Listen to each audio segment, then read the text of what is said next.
કોઈ સમાજ બાપુ એવો કોઈ માયક આંગળો છે જ નહીં. આ ઊંસાનું નિશાનું એ તો બધું આપણે અત્યારે ખો કરી છે. સારા કામ કરો બધા ઊંસા જ છો. ઊંસાન કરવાનું શું? ઊંસા નાળિયેરના ઝાડવા હોય આપણા ફળિયા મૂક્યા હોય ત્રીજા ફળિયામાં સાયો આપેલો, ઊંસાન શું કરવા?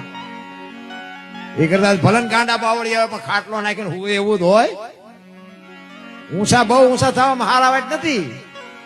મોટા છે ને મોટા કોઈ કામમાં તમે જુઓ, ઘરમાં મોટી મોટી ગોળીઓ હોય, મોટી મોટી ટીપાઈઓ હોય, કોઈ કામમાં આવે અભરે માથે ચડાવી. આ દિવાળીએ બેનું ઉતારે ગઈ ગઈ ગઈ હાથના સોડા પાડી દે, એ ઉજળા કરીને ચડાવે. એ આવતી દિવાળીએ પાછા ઉતારવાના, કોઈ દી કામમાં ન આવે. અને ઓલા સાલિયા વાટકા ચમચ્યું રોજ ઠેબે આવે. તમારા તતણ ટાકા દીમાં 3 વખત તમારા ઓછરા ભરે, એ તમને ઠેબે આવે. એટલે મોટામાં છે ને બહુ બહુ માચું ન મારવું. મોટા તો મોટાને ઠેકાણે રહેવા દેવા. ઠીક છે, આપણે એમને મોટા કહેવા પડે, નડે એમને ન હોય ને આપણે સલામો મારવી પડે.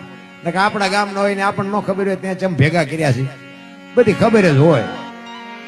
એટલે બહુ મોટા ને બાબુ બહુ મોટા પડખે કરવામાં બહુ મજા નથી.